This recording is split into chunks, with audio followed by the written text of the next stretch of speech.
দুইজন মানুহ আগৰজন মুখ্যমন্ত্ৰীও আহিছে জাতীয় সংগঠনৰ পৰা আৰু তাৰ পাছত এইজন মুখ্যমন্ত্ৰীও আহিছে জাতীয় সংগঠনৰ পৰা। তেওঁলোকৰ ডনেশ্যন তোলাৰ আগৰ অভ্যাসটো এতিয়াও শেষ হোৱা নাই। আপোনালোকে দেখিছে যে বিজেপি চৰকাৰ অহাৰ পাছত সকলো ক্ষেত্ৰতে কেৱল ৰাইজৰ পৰা দান বৰঙণি তুলি আছে। কাৰণ ইয়াৰ আগৰজন মুখ্যমন্ত্ৰীয়েও পইচা তুলি আছিলে, বানপানীৰ সময়ত পইচা তুলিছিলে। যে আজি ভ্যাকচিন প্ৰদান সম্পৰ্কে বিৰোধী পক্ষই ঐক্যবদ্ধভাৱে অসম বিধানসভাত আমাৰ দাবীসমূহ, অসমবাসী ৰাইজৰ দাবীসমূহ উত্থাপন কৰিছিলোঁ। আৰু আমি দাবী উত্থাপন কৰাৰ সময়ত মাননীয় স্বাস্থ্যমন্ত্ৰী কেশৱ মহন্ত ডাঙৰীয়াই ভাৰতৰ ভিতৰত অসমতে আটাইতকৈ বেছিকৈ ভেকচিন দিয়া বুলি কৈছিলে। ভেকচিন দিয়াৰ ক্ষেত্ৰত অসম আগত আছে বুলি স্বাস্থ্যমন্ত্ৰী ডাঙৰীয়াই কৈছিলে।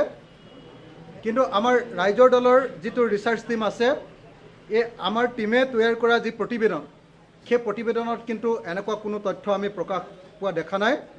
সেইকাৰণে অসমবাসী ৰাইজৰ জ্ঞাতাৰ্থে অসমত ভেকচিনৰ বৰ্তমান অৱস্থানটো কেনেকুৱা এই সম্পৰ্কে মই জনাব খুজিছোঁ।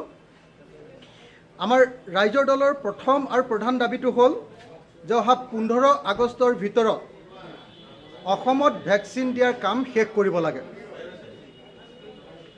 অহা 15 আগষ্টৰ ভিতৰত অসমত ভেকচিন দিয়াৰ কাম শেষ কৰিব লাগে। আমাৰ দ্বিতীয় যিটো দাবী অসম চৰকাৰৰ ওচৰত আমি উত্থাপন কৰিব খুজিছোঁ, সেই দাবীটো হ'ল যে বিনামূলীয়াকৈ দিয়া ভেকচিনত এতিয়াও কিয় অসমৰ মুখ্যমন্ত্ৰীয়ে ৰাইজৰ পৰা দান বৰঙণি সংগ্ৰহ কৰি আছে। আমি বাতৰি কাগজত সদায় এডভাৰটাইজত দেখি আছোঁ যে মানুহে 1 টকাৰ পৰা লাখ টকালৈকে ডনেশ্যন দিছে, কিন্তু তাত লিখি থোৱা আছে যে কোভিড ভেকচিন প্ৰদানৰ ক্ষেত্ৰত এটা জন আন্দোলন তৈয়াৰ কৰিবৰ কাৰণে, কোভিড ভেকচিন কিনিবৰ কাৰণে সেই টকা লোৱা হৈছে। কিন্তু ইতিমধ্যে কেন্দ্ৰীয় চৰকাৰে কোভিড ভেকচিন সকলো ৰাইজকে বিনামূলীয়াকৈ দিব বুলি কাহানিবাই ঘোষণা কৰিছে। তাৰ পাছতো ভেকচিনৰ নামত এনেকৈ অসম চৰকাৰে কিয় ৰাইজৰ পৰা দান বৰঙণি সংগ্ৰহ কৰি আছে। গতিকে আমি ৰাজ্য চৰকাৰক অনতিবিলম্বে এই দান বৰঙণি সংগ্ৰহ বন্ধ কৰিবৰ কাৰণে দাবী উত্থাপন কৰিছোঁ আৰু কেন্দ্ৰীয় চৰকাৰৰ পৰা অহা বিনামূলীয়া ভেকচিনেৰে অতি সোনকালে অসমৰ সকলো মানুহকে ভেকচিন দিবৰ কাৰণে দাবী জনাইছোঁ। যিহেতু এতিয়ালৈকে 18 বছৰৰ ওপৰৰ সকলোকে ভেকচিন দিয়াৰ সিদ্ধান্ত নীতিগতভাৱে লোৱা হৈছে, গতিকে অহা 15 আগষ্টৰ ভিতৰত সকলোকে 18 বছৰৰ ওপৰৰ সকলোকে ভেকচিন দিবৰ কাৰণে ব্যৱস্থা ল'বৰ কাৰণে আমি দাবী জনাইছোঁ। আমাক কৈ থকা হয় যে অসমৰ মুখ্যমন্ত্ৰীজন অত্যন্ত দক্ষ, যোগ্য, কিন্তু সেই দক্ষ আৰু যোগ্য মুখ্যমন্ত্ৰীৰ দিনত আমি কিমান ভেকচিন পাইছোঁ।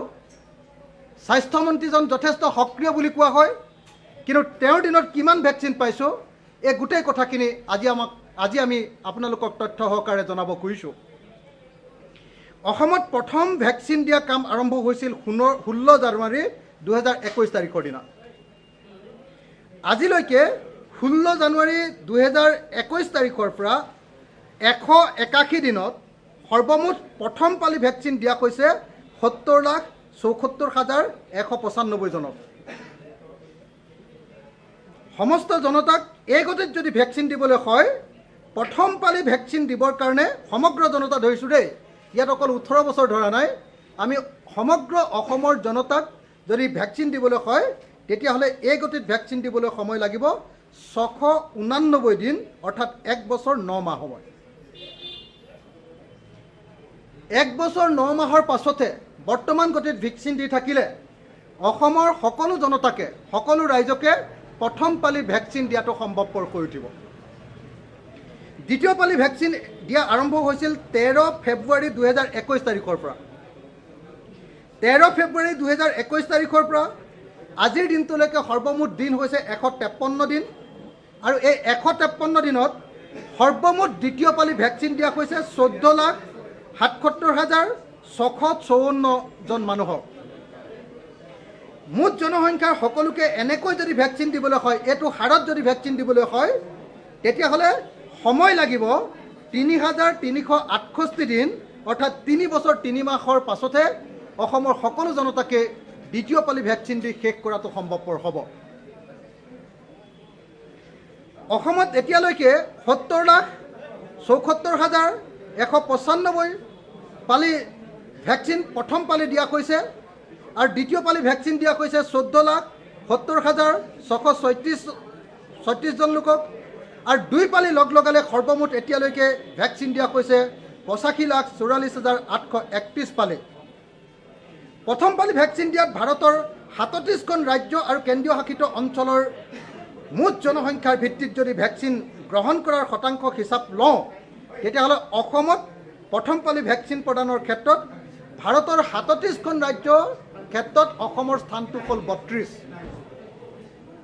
মই আকৌ কৈছোঁ, প্ৰথম পালি ভেকচিন প্ৰদানৰ ক্ষেত্ৰত ভাৰতৰ ৩৭খন ৰাজ্যৰ ভিতৰত অসমৰ স্থান আজিৰ দিনটোত ৩২। অসমৰ মুঠ জনসংখ্যাৰ ২০.৮১% লোকে এতিয়ালৈকে প্ৰথম পালি ভেকচিন গ্ৰহণ কৰিব পাৰিছে। অসমৰ মুঠ জনসংখ্যাৰ ১৮ বছৰৰ ওপৰতো মই দিয়া নাই, মুঠ জনসংখ্যাৰ ২০.৮১% লোকেহে প্ৰথম পালি ভেকচিন এতিয়ালৈকে ল'ব পাৰিছে। প্ৰথম স্থানত থকা দমন আৰু দিউৰ প্ৰথম পালি ভেকচিন লোৱা হাৰ হ'ল ৮৯.২৪%। মই আকৌ এবাৰ কৈছোঁ, প্ৰথম পালি লোৱাৰ ক্ষেত্ৰত অসমৰ স্থান ৩৭খন ভাৰতৰ ৰাজ্য আৰু কেন্দ্ৰীয় শাসিত অঞ্চলৰ ভিতৰত ৩২। ১ নম্বৰত থকাখনৰ ভেকচিন দিয়াৰ হাৰটো হ'ল ৮৯.২৪% আৰু ৩২ নম্বৰত থকা অসমৰ হাৰটো হ'ল ২০.৮১%।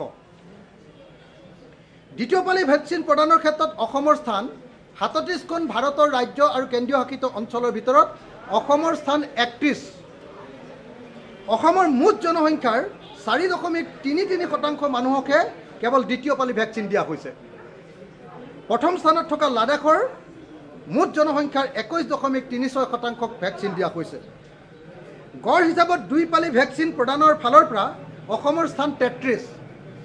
ভাৰতবৰ্ষত যদি দুই পালি ভেকচিন দিয়াৰ ক্ষেত্ৰত ভাৰতৰ ৩৭খন ৰাজ্য আৰু কেন্দ্ৰীয় শাসিত অঞ্চলক চাই অসমৰ স্থান ৩৩।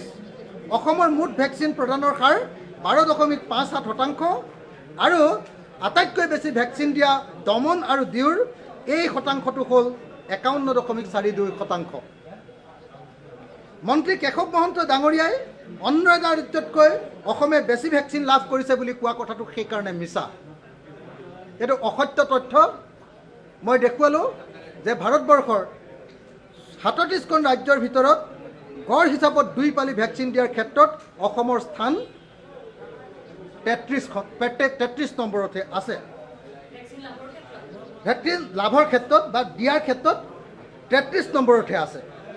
দক্ষ মুখ্যমন্ত্ৰীয়ে সেইকাৰণে অনতিবিলম্বে এই বিনামূলীয়া ভেকচিন, কেন্দ্ৰীয় চৰকাৰে দিয়া ভেকচিন অনতিবিলম্বে অনাৰ ব্যৱস্থা কৰিব লাগে আৰু ১৫ আগষ্টৰ ভিতৰত অসমৰ সকলো জনতাকে অন্ততঃ পক্ষে প্ৰথম পালি ভেকচিন দিয়াৰ কাম শেষ কৰিব লাগে। এইটো হ'ল ৰাইজৰ দলৰ আৰু বিধায়ক হিচাপে, শিৱসাগৰ সমষ্টিৰ বিধায়ক হিচাপে মোৰ চৰকাৰৰ ওচৰত দাবী।